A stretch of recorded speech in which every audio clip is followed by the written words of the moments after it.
Chapter 1. My Parents and Early Life. The characteristic features of Indian culture have long been a search for ultimate verities and the concomitant disciple-guru relationship. My own path led me to a Christ-like sage whose beautiful life was chiseled for the ages.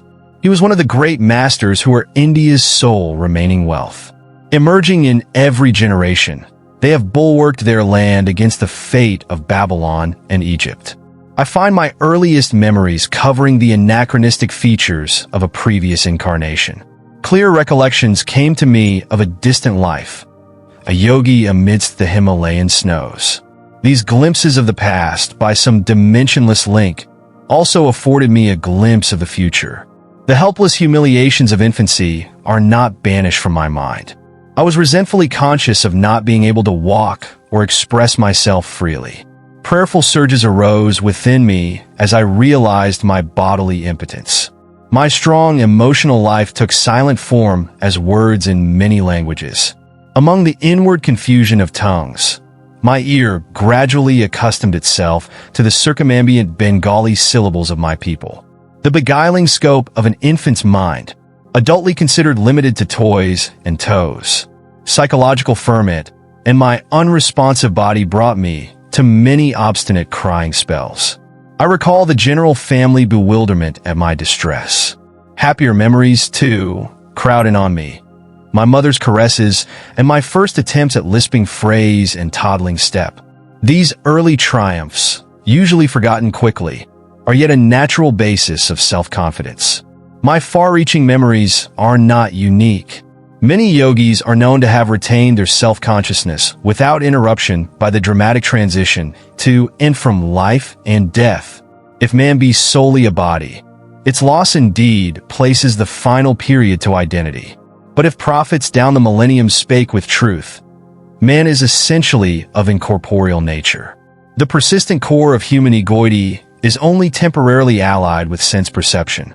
Although odd, clear memories of infancy are not extremely rare.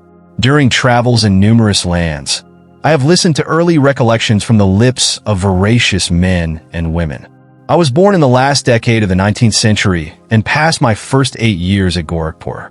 This was my birthplace in the United Provinces of northeastern India. We were 8 children, 4 boys and 4 girls. I, Mukunda Lal Ghosh, was the second son and the 4th child. Father and mother were Bengalis, of the Kshatriya caste. Both were blessed with saintly nature. Their mutual love, tranquil and dignified, never expressed itself frivolously. A perfect parental harmony was the calm center for the revolving tumult of 8 young lives. Father, Bhagavati Charan Ghosh, was kind, grave, at times stern. Loving him dearly, we children yet observed a certain reverential distance. An outstanding mathematician and logician, he was guided principally by his intellect. But mother was a queen of hearts and taught us only through love. After her death, father displayed more of his inner tenderness. I noticed then that his gaze often metamorphosed into my mother's. In mother's presence, we tasted our earliest bittersweet acquaintance with the scriptures. Tales from the Mahabharata and Ramayana were resourcefully summoned to meet the exigencies of discipline. Instruction and chastisement went hand in hand. A daily gesture of respect to father was given by mothers dressing us carefully in the afternoons to welcome him home from the office. His position was similar to that of a vice president in the Bengal Nagpur Railway, one of India's large companies. His work involved traveling, and our family lived in several cities during my childhood. Mother held an open hand toward the needy. Father was also kindly disposed, but his respect for law and order extended to the budget. One fortnight mother spent in feeding the poor more than father's monthly income. All I ask, please, is to keep your charities within a reasonable limit. Even a gentle rebuke from her husband was grievous to mother. She ordered a hackney carriage, not hinting to the children at any disagreement. Goodbye. I am going away to my mother's home. Ancient ultimatum. We broke into astounded lamentations. Our maternal uncle arrived opportunely. He whispered to father some sage counsel, garnered no doubt from the ages. After father had made a few conciliatory remarks, Mother happily dismissed the cab. Thus ended the only trouble I ever noticed between my parents. But I recall a characteristic discussion. Please give me 10 rupees for a hapless woman who has just arrived at the house. Mother's smile had its own persuasion. Why 10 rupees? One is enough. Father added a justification. When my father and grandparents died suddenly, I had my first taste of poverty. My only breakfast before walking miles to my school was a small banana. Later, at the university, I was in such need that I applied to a wealthy judge for aid of 1 rupee per month. He declined, remarking that even a rupee is important. How bitterly you recall the denial of that rupee. Mother's heart had an instant logic. Do you want this woman also to remember painfully your refusal of 10 rupees, which she needs urgently? You win. With the immemorial gesture of vanquished husbands, he opened his wallet. Here is a 10 rupee note. Give it to her with my good will. Father tended to first say no to any new proposal. His attitude toward the strange woman who so readily enlisted mother's sympathy was an example of his customary caution. Aversion to instant acceptance, typical of the French mind in the West, is really only honoring the principle of due reflection. I always found Father reasonable and evenly balanced in his judgments. If I could bolster up my numerous requests with 1 or 2 good arguments, he invariably put the coveted goal within my reach, whether it were a vacation trip or a new motorcycle. Father was a strict disciplinarian to his children in their early years, but his attitude toward himself was truly Spartan. He never visited the theater, for instance, but sought his recreation in various spiritual practices and in reading the Bhagavad Gita. Shunning all luxuries, he would cling to 1 old pair of shoes until they were useless. His sons bought automobiles after they came into popular use, but Father was always content with the trolley car for his daily ride to the office. The accumulation of money for the sake of power was alien to his nature. Once, after organizing the Calcutta Urban Bank, he refused to benefit himself by holding any of its shares. He had simply wished to perform a civic duty in his spare time. Several years after Father had retired on a pension, an English accountant arrived to examine the books of the Bengal Nagpur Railway Company. The amazed investigator discovered that Father had never applied for overdue bonuses. He did the work of 3 men, the accountant told the company. He has rupees 125,000, about $41,250, owing to him as back compensation. The officials presented Father with a check for this amount. He thought so little about it that he overlooked any mention to the family. Much later, he was questioned by my youngest brother Bishnu, who noticed the large deposit on a bank statement. Why be elated by material profit? Father replied, the one who pursues a goal of even-mindedness is neither jubilant with gain nor depressed by loss. He knows that man arrives penniless in this world and departs without a single rupee. Early in their married life, my parents became disciples of a great master, Lahiri Mahasaya of Benares. This contact strengthened Father's naturally ascetical temperament. Mother made a remarkable admission to my eldest sister Roma. Your father and myself live together as man and wife only once a year for the purpose of having children. Father first met Lahiri Mahasaya through Abhinash Babu, an employee in the Gorakhpur office of the Bengal Nagpur Railway. Abhinash instructed my young ears with engrossing tales of many Indian saints. He invariably concluded with a tribute to the superior glories of his own guru. Did you ever hear of the extraordinary circumstances under which your father became a disciple of Lahiri Mahasaya? It was on a lazy summer afternoon, as Abhinash and I sat together in the compound of my home, that he put this intriguing question. I shook my head with a smile of anticipation. Years ago, before you were born, I asked my superior officer, your father, to give me a week's leave from my Gorakhpur duties in order to visit my guru in Benares. Your father ridiculed my plan. Are you going to become a religious fanatic? He inquired. Concentrate on your office work if you want to forge ahead. Sadly, walking home along a woodland path that day, I met your father in a palanquin. He dismissed his servants and conveyance and fell into step beside me. Seeking to console me, he pointed out the advantages of striving for worldly success. But I heard him listlessly. My heart was repeating, Lahiri Mahasaya, I cannot live without seeing you. Our path took us to the edge of a tranquil field, where the rays of the late afternoon sun were still crowning the tall ripple of the wild grass. We paused in admiration. There in the field, only a few yards from us, the form of my great guru suddenly appeared. "Hey, Bhagavati, you are too hard on your employees." His voice was resonant in our astounded ears. He vanished as mysteriously as he had come. On my knees, I was exclaiming, "Lahiri Mahasaya! Lahiri Mahasaya!" Your father was motionless with stupefaction for a few moments. "Abhinash, not only do I give you leave, but I give myself leave to start for Benares tomorrow.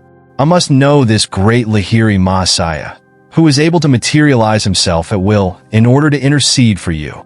I will take my wife and ask this master to initiate us in his spiritual path. Will you guide us to him?" Of course. Joy filled me at the miraculous answer to my prayer and the quick, favorable turn of events. The next evening, your parents and I entrained for Benares. We took a horse cart the following day, and then had to walk through narrow lanes to my guru's secluded home. Entering his little parlor, we bowed before the master, locked in his habitual lotus posture. He blinked his piercing eyes and leveled them on your father. "Bhagavati, you are too hard on your employees." His words were the same as those he had used 2 days before in the Gorakhpur field. He added, "I am glad that you have allowed Abhinash to visit me, and that you and your wife have accompanied him." To their joy, he initiated your parents in the spiritual practice of Kriya Yoga. Your father and I, as brother disciples, have been close friends since the memorable day of the vision. Lahiri Mahasaya took a definite interest in your own birth. Your life shall surely be linked with his own. The master's blessing never fails. Lahiri Mahasaya left this world shortly after I had entered it. His picture, in an ornate frame, always graced our family altar in the various cities to which father was transferred by his office. Many a morning and evening found mother and me meditating before an improvised shrine, offering flowers dipped in fragrant sandalwood paste. With frankincense and myrrh, as well as our united devotions, we honored the divinity which had found full expression in Lahiri Mahasaya. His picture had a surpassing influence over my life. As I grew, the thought of the master grew with me. In meditation, I would often see his photographic image emerge from its small frame and, taking a living form, sit before me. When I attempted to touch the feet of his luminous body, it would change and again become the picture. As childhood slipped into boyhood, I found Lahiri Mahasaya transformed in my mind from a little image, cribbed in a frame, to a living, enlightening presence. I frequently prayed to him in moments of trial or confusion, finding within me his solacing direction. At first I grieved because he was no longer physically living. As I began to discover his secret omnipresence, I lamented no more. He had often written to those of his disciples who were over-anxious to see him, "Why come to view my bones and flesh, when I am ever within range of your katastha, spiritual sight?" I was blessed about the age of 8 with a wonderful healing through the photograph of Lahiri Mahasaya. This experience gave intensification to my love. While at our family estate in Ichapur, Bengal, I was stricken with Asiatic cholera. My life was despaired of. The doctors could do nothing. At my bedside, mother frantically motioned me to look at Lahiri Mahasaya's picture on the wall above my head. Bow to him mentally. She knew I was too feeble even to lift my hands in salutation. If you really show your devotion and inwardly kneel before him, your life will be spared. I gazed at his photograph and saw there a blinding light, enveloping my body and the entire room. My nausea and other uncontrollable symptoms disappeared. I was well. At once I felt strong enough to bend over and touch mother's feet in appreciation of her immeasurable faith in her guru. Mother pressed her head repeatedly against the little picture. "O omnipresent Master, I thank thee that thy light hath healed my son." I realized that she too had witnessed the luminous blaze through which I had instantly recovered from a usually fatal disease. One of my most precious possessions is that same photograph. Given to Father by Lahiri Mahasaya himself, it carries a holy vibration. The picture had a miraculous origin. I heard the story from Father's brother disciple, Kali Kumar Roy. It appears that the master had an aversion to being photographed. Over his protest, a group picture was once taken of him and a cluster of devotees, including Kali Kumar Roy. It was an amazed photographer who discovered that the plate, which had clear images of all the disciples, revealed nothing more than a blank space in the center where he had reasonably expected to find the outlines of Lahiri Mahasaya. The phenomenon was widely discussed. A certain student and expert photographer, Gangadhar Babu, boasted that the fugitive figure would not escape him. The next morning, as the guru sat in lotus posture on a wooden bench with a screen behind him, Gangadhar Babu arrived with his equipment. Taking every precaution for success, he greedily exposed 12 plates.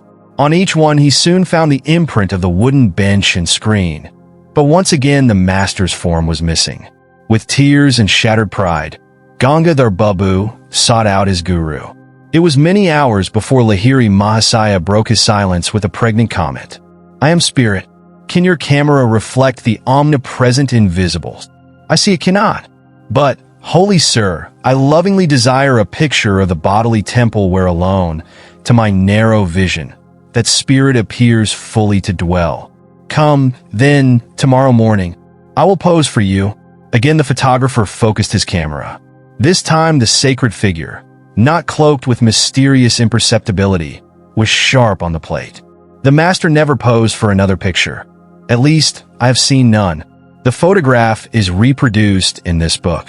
Lahiri Mahasaya's fair features, of a universal cast, hardly suggest to what race he belonged. His intense joy of God communion is slightly revealed in a somewhat enigmatic smile. His eyes, half open to denote a nominal direction on the outer world, are half closed also.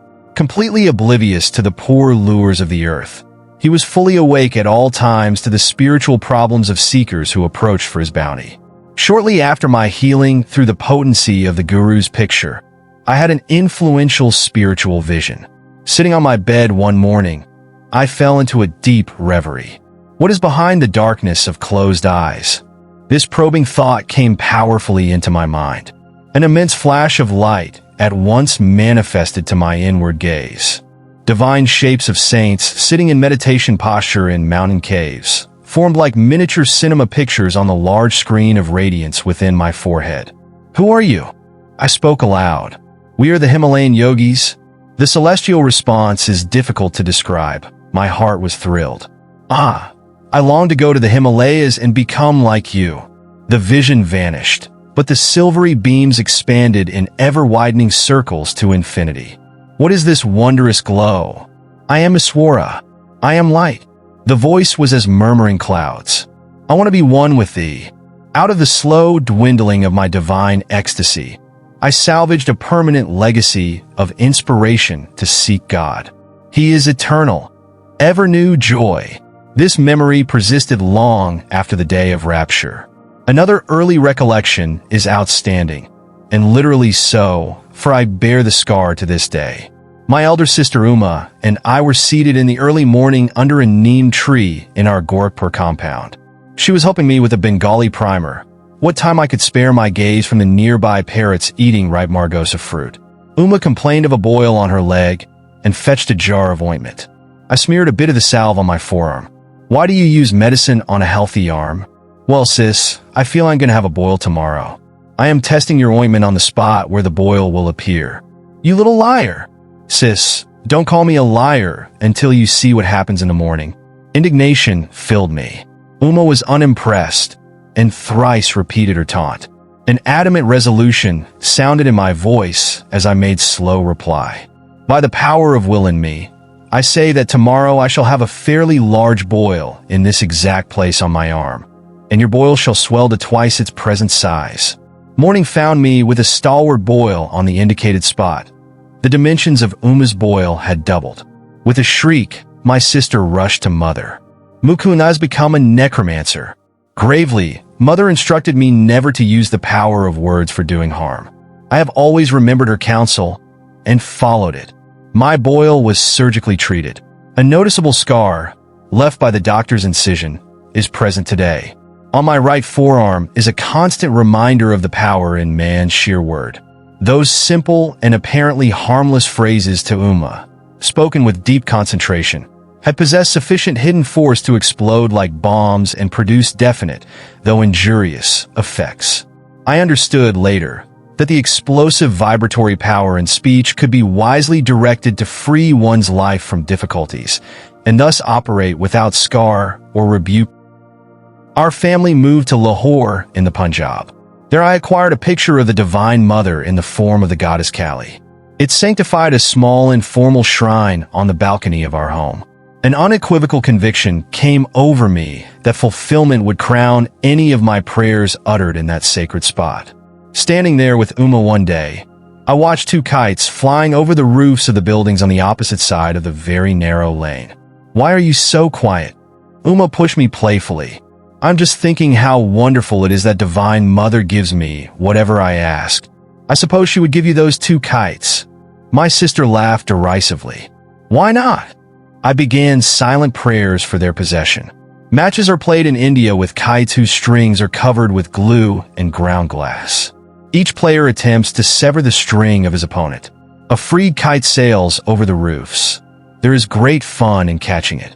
Inasmuch as Uma and I were on the balcony, it seemed impossible that any loose kite could come into our hands. Its string would naturally dangle over the roofs. The players across the lane began their match.